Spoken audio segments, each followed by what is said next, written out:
Hello, everyone. Karen Glasser here, and welcome to the Author Spotlight interviews with best selling authors from all around the world. So, whether you're here live or on replay, make sure to say hi in the comments below and tell us where you are watching from. Today, we are welcoming back children's author Alva Sachs to the Spotlight. Alva is the founder of Three Wishes Publishing Company and a former elementary school teacher with 16 years of classroom experience and a master's degree in education. She writes stories to engage, excite, and empower young children at an early age for the sheer joy of reading. A few of her award-winning titles include The Pirate Princess, On Your Mark, Get Set, Go, and her newest release, which we'll be talking about today, Sam and Sadie Super Sleuths. So without further ado, Alva, welcome to the show. Hello, everyone. Good to see you. I am so happy to welcome you back. You are a regular. I think we can actually call you a regular. You've been on a couple of times. You've read your stories, but today it's really about you, the author, and what's your process and how you get to where you're going, and to talk about your new book that's just come out, which is very, very exciting. Absolutely.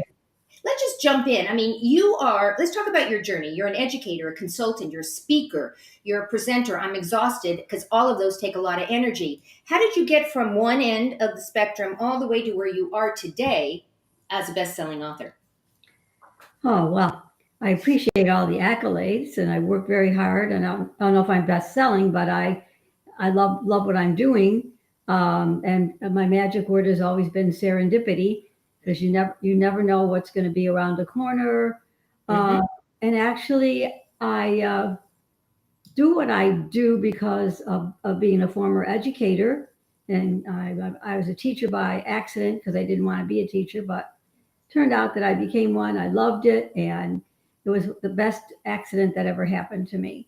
And I did a lot of writing in my classroom with my kids, and I kind of used it as a stepping stone in all of my subjects in my curriculum. I mean, if I was doing reading or math or social studies, I'd always find some way to connect writing activities and things like that with my kids. And so I owe a lot to being with kids my whole life before I was even married and had my own kids. And then we moved around a lot and had to try to find myself to be comfortable, to help make my kids comfortable. Because moving, as we all know, is very difficult on children, and Yeah. starting over, making new friends, being in a new neighborhood, and them growing into themselves when we moved at very tenuous ages. So I literally had to jump right into their schools and participate and Right. do things and so on and so forth. And then when they went back to school, um, I had taken a writing class when I taught in Barrington, Illinois. And I had actually written my first book, Circus Fever, back then when I lived on Little House on the Prairie. It was a long time ago. Um, and I was a great writing seminar, one of the best seminars I ever had in my life with all the ones I've done. And then all of a sudden I thought, you know what, maybe I should try and do something with this book. It was cute, it was generic, and it was about circuses and animals and blah, blah, blah. And I was rejected over and over again. It's very hard, very, very hard. That's So got to be anyway, hard. That's got to really be hard. hard, the Yeah, rejection. Okay. yeah. And then I came across Dan Pointer's self-publishing book, and I bought it, and I went to Barnes and Noble and sat around looking at children's books. People might have thought I was kind of weird because I was stealing books and I was touching papers and looking at illustrations and fonts, and it's Research. kind of like detective work, Right. not be funny with Sam and Sadie.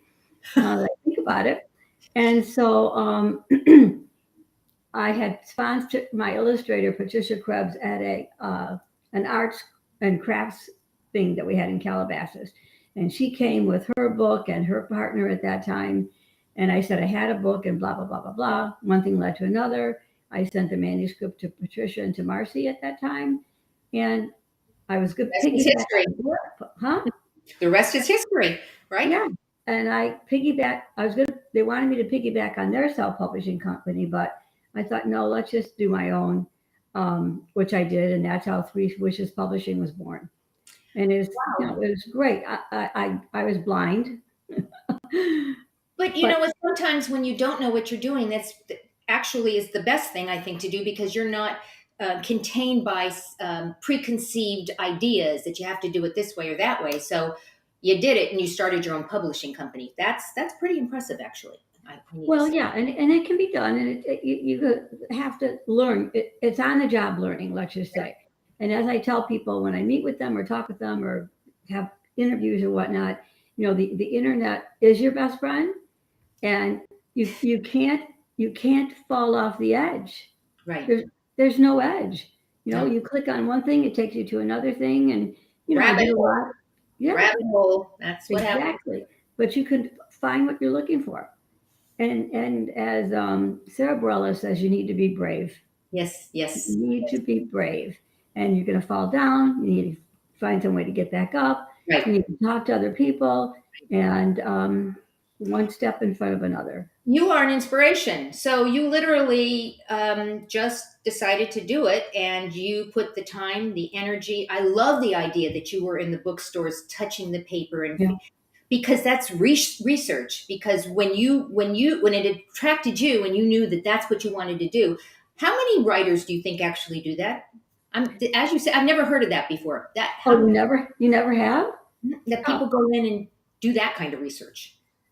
um, I don't know because I didn't know what I was doing. So I Right. was trying to think of what could I do besides do a field trip as a teacher. It was my field trip, and you walk into Barnes and Noble and you see all these books and you think, oh my God, could I ever get my book there? Right. And it's really important to, I don't care how big or small, you immerse yourself into something. It could just take one thing that will spark you. And, or if you look, for me, in my case, when I looked at a book, I didn't like the font, or I didn't like the feel of the page, or I didn't care for the illustrations. I wanted to invite children and parents and grandparents and helpers who are with children to really want to jump into that book and be a part of it, and for children to see themselves in a book. And your books are like that. I mean, all of your books. We're going to be putting up the newest book in a second. But first of all, Patricia is amazing. Your illustrator, and you guys have been working together for a long time now, and her Yeah. illustrations just match up perfectly with your words and your stories. I love it. She's amazing. Um, but you just weren't satisfied being a teacher who became a writer. You also are and have been the president of the Reading is Fundamental of Southern California. First of all, what is that organization, and why was it important for you to get involved in that? Actually, an author friend of mine told me about reading is fundamental. And I was doing an event at the Calabasas Library outside. They had people out there for something. I forgot what it was. I kind of remember, but it's not important. And so he asked me if I ever heard of reading is fundamental, and I had not, which is unusual for an educator not to have heard about it. But then again, things like that happen. And I made an appointment and called Carol Hanault, who is our executive director, and told her who I was. I wanted to come down and see her and visit them and find out what they do.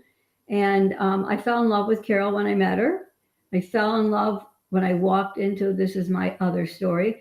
I walked into our Riff warehouse where all our books are, and I Mm, smelled books. That you can smell books. It yeah, well, sounds a little I love mental. the smell of books. I love the smell of books. It's history in it. I love it. I know, but I walked in because there's books everywhere on the shelves for all the kids and whatnot. And so um, she invited me to the next Reading is Fundamental meeting, which was in Pasadena. And we are a separate LLC. We're separate from Reading is Fundamental in Washington, D.C. Okay. And so we had meetings, we had a board, and blah, blah, blah, blah, blah. And I loved meeting people and hearing their stories and doing fundraisers to raise money for our kids for books. Is And that the purpose of the organization, to raise we funds? raised money for our book supplies and book orders, and where we order from, and companies that we do business with to get the best price. And we have school sites that all around Southern California and Orange County, and they have fees that they pay, and we offset the fees for the kids, and We have events at various sites. These are in the underserved areas in Los Angeles, Orange County, shelters and preschools. And we were part of Head Start, but they got rid of Head Start. Yeah. And so, and that's what we do. And it's $10 a kid now, I think. Wow. And they get three brand new books. And the schools also do events to help fundraise. And then we do events to help fundraise. And I did not know that. I'm glad I asked you that question. I wasn't sure what it was. I knew it had to be important if you put your name on it and that you were involved yeah, with it. yeah. So I guess I'm going to ask a question. Does it ever get old when you win so many awards? Let me name some of them. Mom's Choice Award, Independent Press Award, 5-star reviews with readers' favorites, National Indie Excellence Awards, Creative Child Magazine Book of the Year, USA Best Books, International Book Award, Eric Hoffer for Excellent. I mean, it goes on and on. I guess the first question is, or the first statement is, congratulations. That is quite a tribute to who you are and what you do. Does it get old though? I mean, you just get all these honors, these awards, you just keep them coming, right? Well, you do the best you can. You do have to, and I appreciate your support, and it does mean a lot to me. You do have to pay to apply Right. and send books, and they are thoroughly read by judges who have been doing this for years. Right. You know, and I am tickled when I do apply and send a book. You hope that you'll get, you know, Right. the response you want, and so on and so forth. And it does give you that extra pat, you know, on the shoulder, because we all think that what we do, what we write, what we say has credibility, and people will think that, oh, okay, they're really dedicated and passionate to what they do, you know, and stuff like that. So my hope is that my stories stand alone Right. on their own value. And like you said with Patricia, I mean, what she does with my words, you can't put a price on that. So Right. I said before, I pay her handsomely. But she always tells me that our books would sell like warm pan, like warm bread. And Yummy. something that people can't resist is warm bread, right? Amen. Amen to that with a Warm slap. bread and some butter, you know, goes a long way. Yeah. I just put up your newest book, Sam Yeah. and Sadie Super Sleuths, which I thought was funny because when you were talking about going in and researching and sort of like sleuthing, where did you come up with the idea of this particular book? And you can see Patricia's illustrations are on the front. What led you to this particular title? Actually, this was Sophie and Sadie from years ago. And I had this manuscript started and laying around, and all my other books came before that. And I don't know, I just had not gone back to it.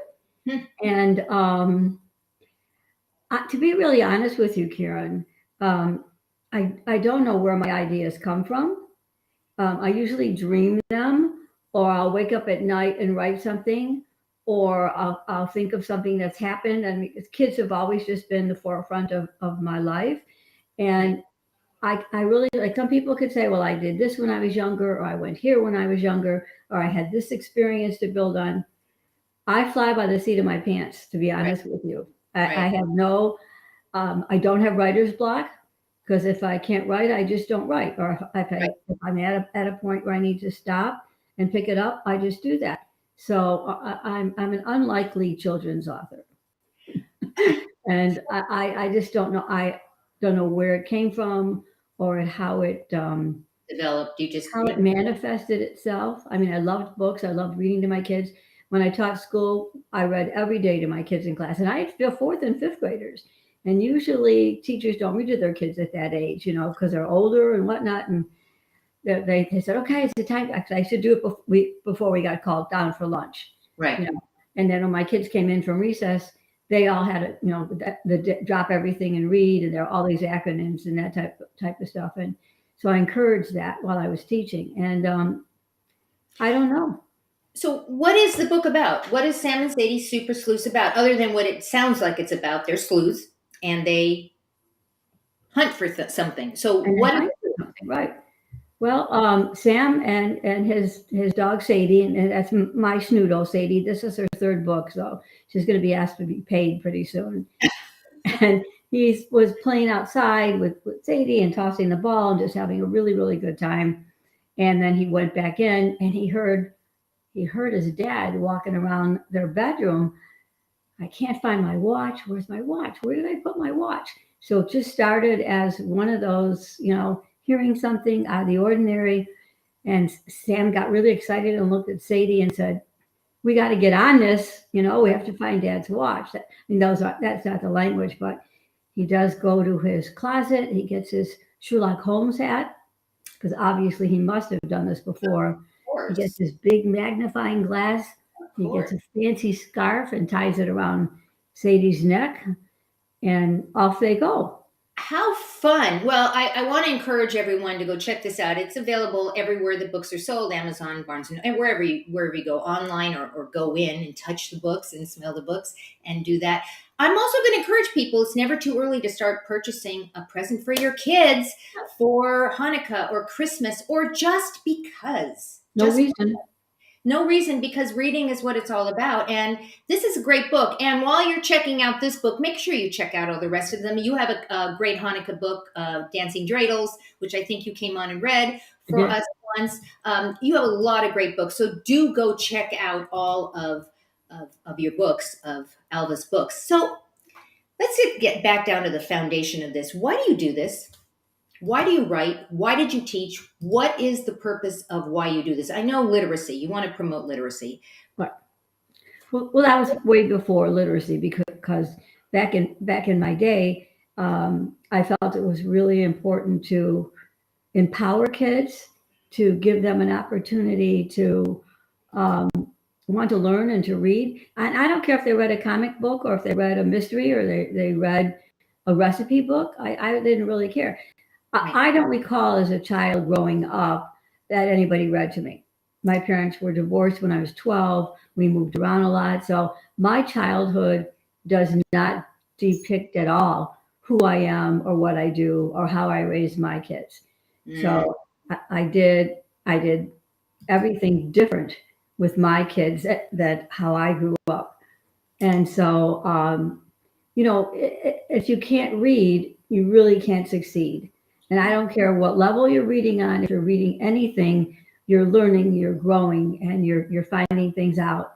And I don't know why or how I started doing it. I guess it was because of that writing class I took way right. back in the day, and I never thought that anything like that would materialize. So I'm just surprised at myself, to be honest with you. And I think Right. about what I've done. I just got off of a book event yesterday in Flint Ridge, La Cañada, at a bookstore, and I've done many events there, and I had lots of people come. I sold a lot of books, and I had all my tchotchkes, as they say, laid out, my stickers, my books, my bookmarks, my pencils, my sign, and I had my little budgies. Right. I brought there, and so I try to make it as welcoming and as possible, and I try to have a lot of multicultural characters in my books. Right. Circus Fever was quite generic and quite Caucasian, but then again, that's where I was at that time. And it was about a circus, so it was just just Jessica, the clown, and all the clowns in the Right. circus. So by the time I did my second book, Justin, Mario, and Marcus, Justin was Caucasian, Mario was Latino, and Marcus was African American. And I Wow. think that, and I don't even know why I did that. I don't even know why. And it was Because just the boys in there. you are an inclusive person. You are somebody that it would. Why would you not do it? It is who you. It is who you are. I don't think about it. I go, oh, let's just do this. And it was three boys and their dads. It's a great book for families that have dads and kids. There's not always a mom around Right. and that type of stuff. So I think. I I don't think. know. It's been something that I really can't put my finger on. I feel very fortunate and very blessed. And So it's I not asked. about the money. I think for a lot of children's authors, that's probably true, right? It's not about the money, because it's a hard industry, I think, to break into unless you have I couldn't pay my bills. So been in somewhere, right? I asked you what your tagline is, and you said to me the only constant is change. the only What does constant that is change. What does that mean to you? I know what it means to me. What does it mean to you? Why is that something that's important? I just got goosebumps when you said that. Because you can't be complacent. You can't think everything's going to be the same, everything's going to be all right. You have to go with your eyes wide open.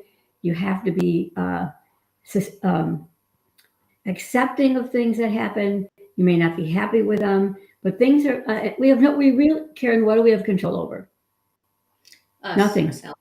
Yeah. Well, even Yep. I like to think I have control over myself. Maybe. Right. Yeah, we really don't have control over ourselves because there are so many things in our environment and our surroundings that are bumping into us and causing us to react and to respond. And so you have to realize nothing's ever going to stay the same. And Right. if you don't realize that you have to change when the changes come, it might be crappy, it might be a feeling you don't want, or it might be something that you don't want, but you really try to do the best you can forward, not only for yourself but the other people around you, because we're Right. all, I think, caring, loving, generous, kind people, and that to me is what you need to put forth. Even though you might have been hurt, you might have been damaged, you might have Right. come from a place where you were damaged, and I certainly came from a damaged childhood. But you know what? You can sit home and cry and close all the windows and the shades and block everything out. You're not going to get better. No, you're not. You're not. Yeah. Alva, It's hard. I want to make sure people know how to follow you and how to get your books and, actually go where you go. So I want to make sure that they check out your I website, like that. Go where you go. I like that. alvasachs.com website, on Facebook. I want to say, first of all, you're everywhere. So you're also on Facebook at alva.sachs. You are on Twitter at Alva Sachs. There's a theme running through this. On Instagram, it's at alva.sachs. And finally, on LinkedIn, Alva Sachs. It's a good name. It's a good name to have. And it's a good thing it's your name because it's on every single social media Yeah. platform. For those of you who It's are great. tuning They in, used to call me Elvis. They used to call me absolutely. Elvis and Alfalfa. Really? Oh my gosh. That's something I didn't know. That's a nugget. Uh, make sure to follow me on my website, karenglasser.com. You can also follow me on all social media at Karen Glasser. I am there. All of our shows are on Roku, Fire, and all the social media platforms out there. Alva, any last minute thoughts you want to share with our audience before we say goodbye? Just be you. Be you. Just be you. Couldn't have said it better myself. We want to thank you for joining us today. We know that you have a choice as to where you spend your time. You chose to spend it with Alva and I today. We are grateful for that. Go out and give someone an awesome day, and we'll see you next time on the Author Spotlight. Goodbye, everyone.